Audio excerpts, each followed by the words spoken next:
Welcome to the Australian Hiker Podcast, Australia's longest running hiking podcast, downloaded over 1 million times worldwide and providing you with an Australian perspective on all things hiking. We're your hosts, Tim and Jill Savage, coming to you from Ngunnawal and Ngambri country. This is episode 296 of the Australian Hiker Podcast, and in this episode we discuss gear freaks. We hope you enjoy.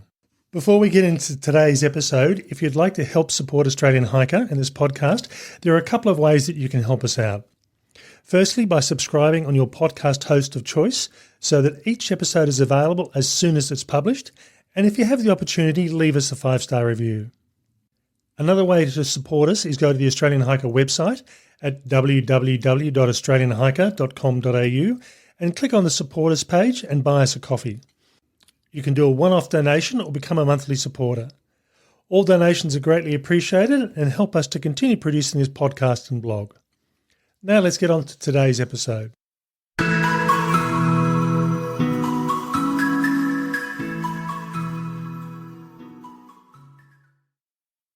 You will often hear the term gear freak associated with many sports and activities. And while I've been involved in many gear-intensive activities in the past, the term seems to have a special affinity with hikers.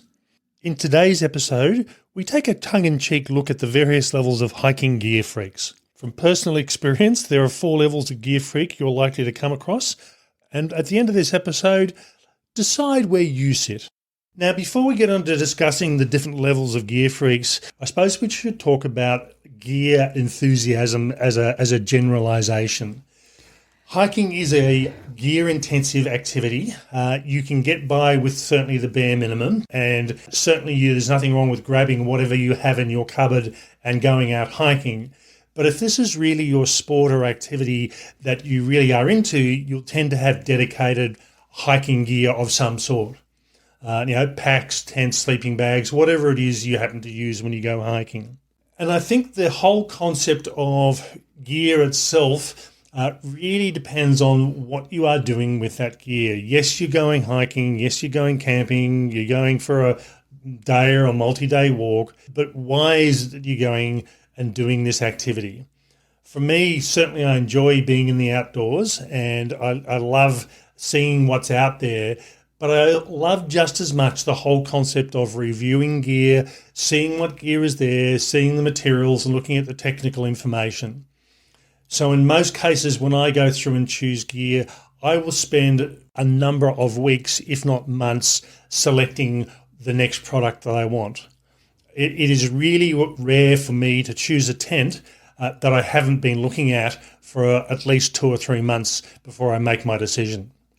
Yeah, and I think for me there's 3 aspects to this. One is about the comfort, one is about the enjoyment, and one is about the safety. And I think if you can get all of those 3 things right, you're going to have a great experience. If your gear isn't comfortable, then that's not going to be very pleasant. It's going to impact on your enjoyment. If you don't have the right gear, then it could impact on your safety as well. When you're going through and choosing gear, there's probably 3 key features that really impacts on everything you do.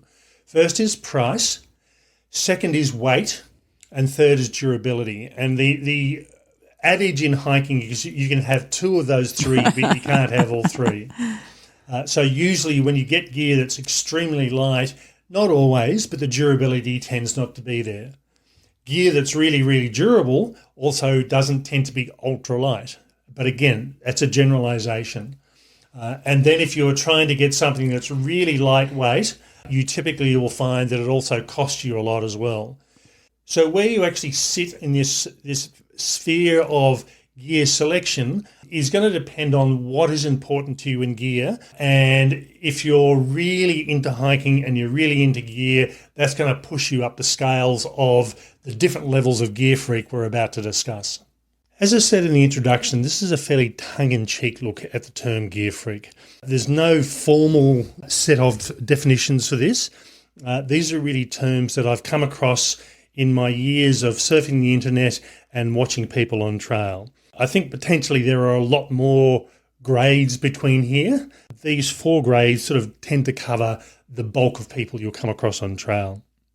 And I think sometimes you might be one level one day and another level the next day, depending on what you're doing and how comfortable you are with the environment that you're hiking through. Now, the first level of such is the occasional hiker, and this is probably by far the majority of people you'll see on trail. And these are people who generally don't call themselves hikers, but they do hike. And there's a large number of people, both in Australia and overseas, who do the occasional hike or a semi-regular hike, but they're not going to call themselves hikers. And this best describes the people you see who only do so occasionally and quite often with family or friends. They will often use clothing and footwear they have at home, sometimes choosing the wrong thing, and will grab a backpack from their cupboard because who doesn't have at least one or two backpacks lying around their house? Usually their hikes are constrained to limited distances and time frames, and often it's close to their car. So really for them, the gear is just a means to an end. They're not overly focused on what's the best or what's the newest. They just grab whatever's at hand. And that's fine. You know, I think, as you say, they're occasional hikers. You wouldn't expect them to be going out and investing a whole lot of money. You know, as long as the footwear is good, and sometimes, as you say, it's not, that's probably the main consideration, I think. From there, we move on to what we've called a level 1 gear freak. Now, this is probably when the occasional hikers are starting to get a bit more serious about what they're doing as far as hiking is concerned. This for them is a hobby. They enjoy it, and they're starting to look more seriously at the gear they're carrying and what's available on the market. These people are probably best called gear enthusiasts, and this term probably best describes most hikers who do more than just the occasional hike. They will typically own one of everything, and it will do them for the majority of their hikes. So as an example, you'll have one sleeping bag and one pack, and while it may not be perfect for every situation, it'll get them by without having to spend on having multiples of each different type of gear. But if you choose really, really well, Tim, it will. I'm not sure what level I am, but the level 1 gear freak does resonate a little bit with me. They know about the gear they're carrying, but they don't get too caught up in what's the lightest and the best. They typically don't spend a lot of time researching their purchases, instead relying on reviews and advice from outdoor stores or off the internet. Or I get you to tell me what I'm going to purchase. That's true.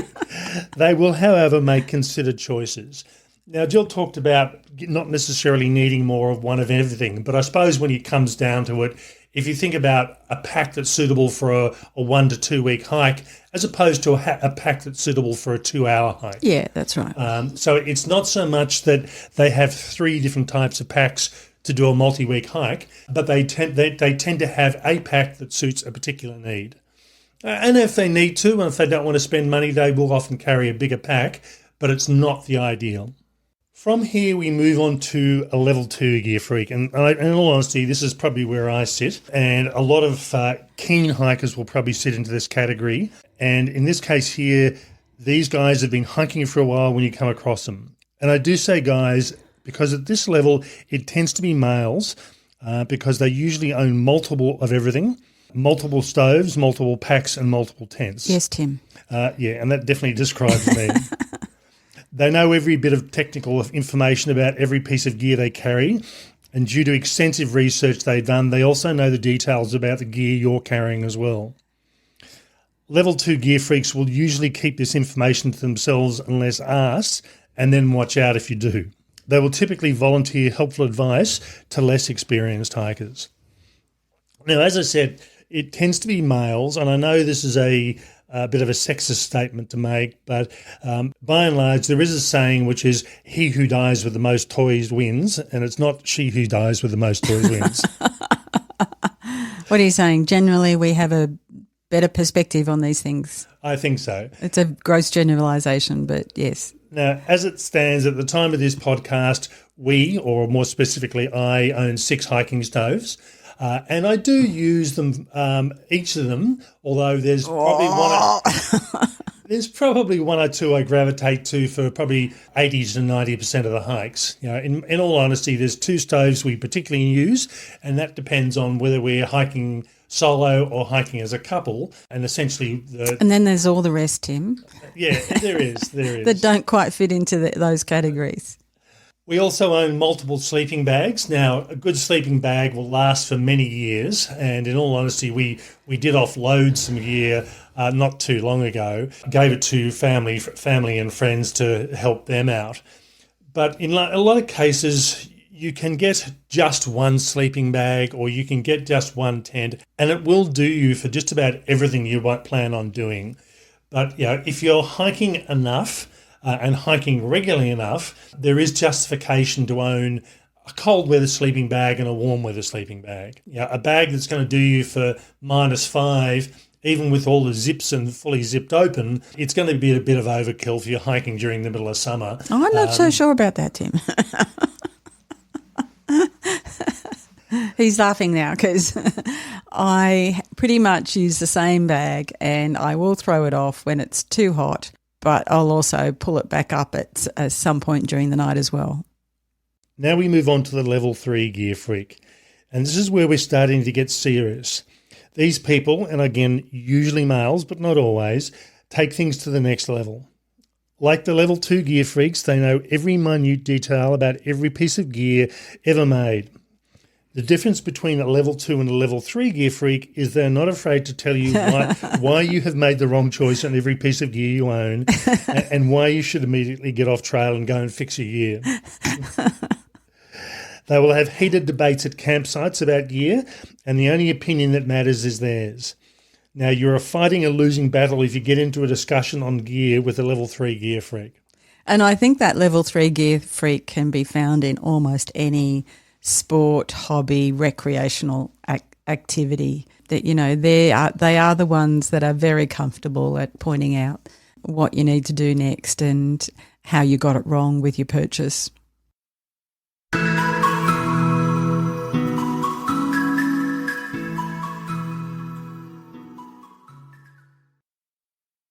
Okay, so we've gone through and talked about the different types of gear freak. This, as we said, is a bit of a lighthearted podcast, and it really is based on a bit of anecdotal reality.